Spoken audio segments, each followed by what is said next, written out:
Tapi kan dok, saya nggak diimunisasi, baik-baik aja. Iya, baik-baik aja. Karena kenapa?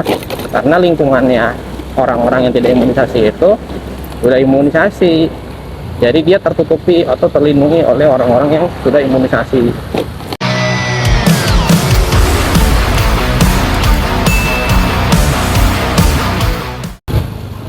Assalamualaikum. Selamat sore teman-teman semua. Balik lagi bareng gue Aldi. Hari ini, sore hari ini ya. Sore hari ini jadwal gue praktek dekat rumah. Sesuai janji gue kemarin. Ini rute menuju klinik tempat gue praktek. Jadi kalau teman-teman nanti nggak mau berobat di situ, silakan. Mau diskusi sama gue, silakan, boleh datang, nggak apa-apa.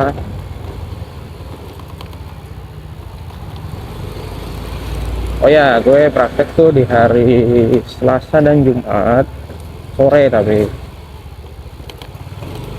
Nah, jadi gue cuma praktek itu Selasa dan Jumat sore aja. Sisanya gue di Cikarang. Ya kan videonya tuh rata-rata jalur Kalimalang terus. Ada itu jalurnya, ada jalur ininya, jalur utama. Oke, gue juga ngucapin terima kasih sama teman-teman yang selalu ya, yang masih dan selalu ngikutin video gue. Terima kasih untuk like-nya, terima kasih untuk komennya. Bahkan ternyata di luar dugaan gue, orang India coy. Malah orang India coy yang ngasih dukungan. Thank you banget. Thank you banget warga Vrindavan. Buat ngobrol harus ditranslate dulu. Dan jangan lupa untuk di subscribe, karena subscribe kalian sangat berarti buat gue, yang akan membantu gue untuk lebih semangat dalam membuat konten, baik konten panjang maupun konten pendek atau short video. Kalau untuk video harian gue berusaha uploadnya di setengah 12 siang. Kalau short gue postingnya di sekitar jam 7 malam. Jadi ada jeda 6 jam. Tuh, jadi kalau teman-teman yang tahu ya itu jamnya. Tuh. Oke. Sambil jalan enaknya ngobrolin topik apa ya, kalau dari teman-teman. Makanya udah beberapa kasus. Mungkin kasus yang akhir-akhir ini gue tanganin di klinik kali ya. Kalau kasus yang akhir-akhir ini gue tanganin di klinik tuh kasus anak-anak. Jadi hampir sekitar 2 bulan inilah, atau sebulan terakhir ini deh gitu. Ya sama lah gitu. Kasus anak-anak di situ banyak yang keluhannya bintil-bintil berair di seluruh badan, disertai sama demam, dan itu terjadi di sekolahannya gitu. Ini teman-teman udah tahu kali ya ini apa penyakitnya ya. Jadi ini penyakitnya cacar air ya.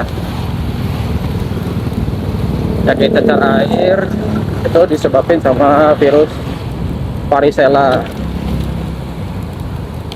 Nah, virus ini itu sangat menular banget, apalagi untuk orang-orang yang belum pernah tertular atau lebih menular lagi untuk orang-orang yang tidak imunisasi waktu kecil.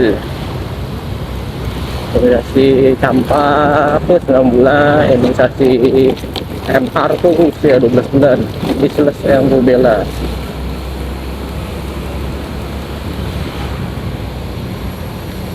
Nah, jadi di klinik itu datang keluar kayak gitu, demam, batuk pilek, tiba-tiba besokannya badannya muncul tuh bintik-bintik air, area kepala, batang tubuh, area badan dan punggung, jarang ke area tangan.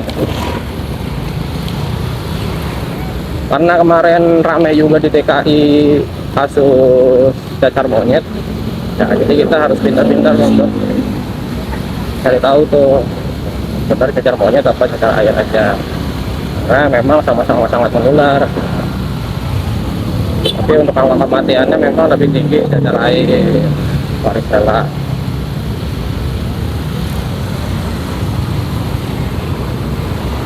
Nah, kemudian untuk penanganannya gimana? Penanganan tentu aja harus dirumahkan, karena kasusnya sudah menular tuh, udah hampir 20 kasus gue terima waktu itu, hampir dalam kurun waktu 2 bulan terakhir. Hampir banyak banget lah gitu. Nah, penanganannya ya dirumahkan, kasih surat sakit 3 hari lah, minimal 3 hari, karena itu kan 3 hari itu sampai kering cacarnya. Terus ya untuk pemberian obat, tentu aja kita kasih obat antivirus. Anak-anak ada dosisnya tersendiri, jadi teman-teman harus ke dokter dulu ya, jangan asal ngeresepin aja ntar gara-gara ngomong di sini teman-teman beli sendiri apa di takar sendiri dosisnya, jangan ya, harus ke dokter.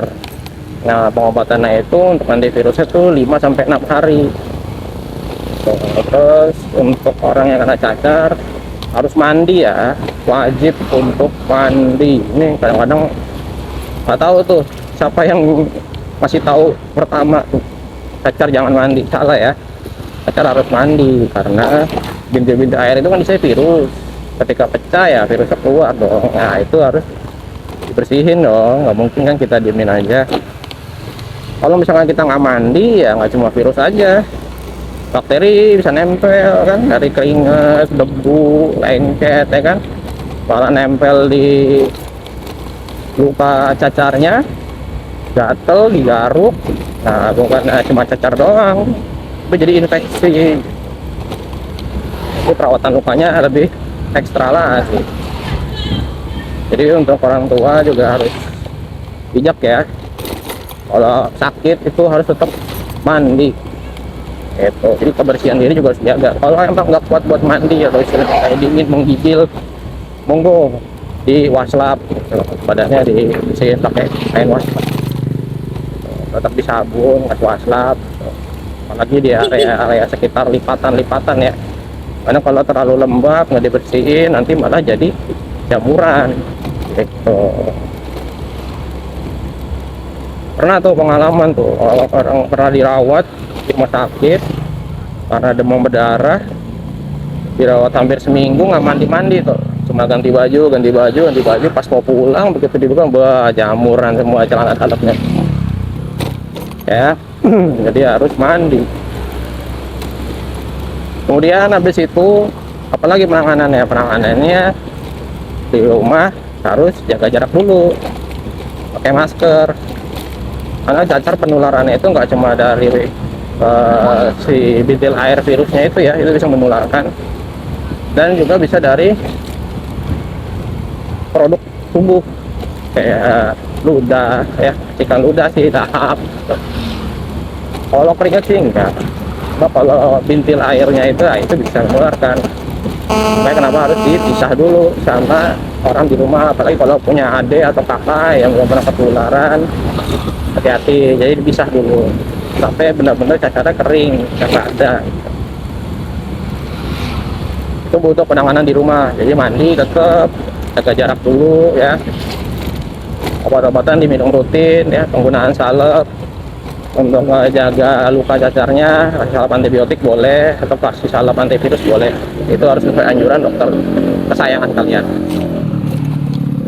Terus untuk yang di sekolah bagaimana?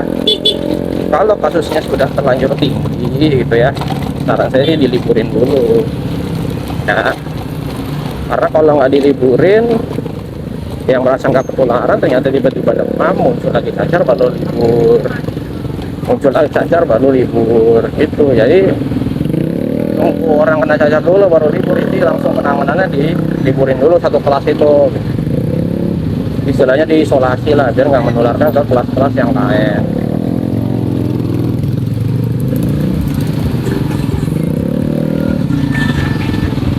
Dan tempat ini selalu macet.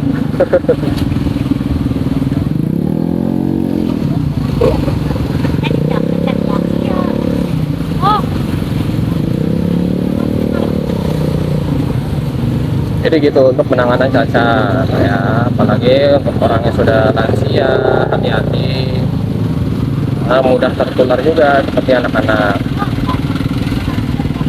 Kayak dewasa juga jangan cepat lelah ya, atau jangan kalau kecapean, hati itu juga mudah tertular ketika antibodinya atau imunnya lagi turun.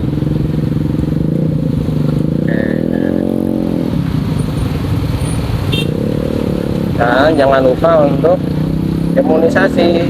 Kalau memang ada booster MMR,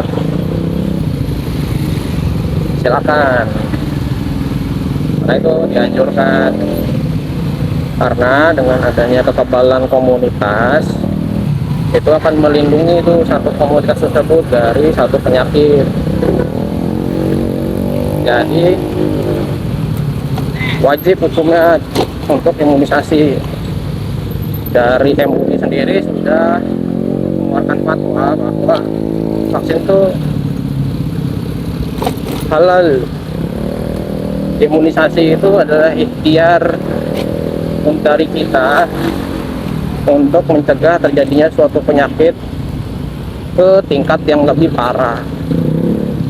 Imunisasi itu memang tidak membuat orang jadi kebal suatu penyakit.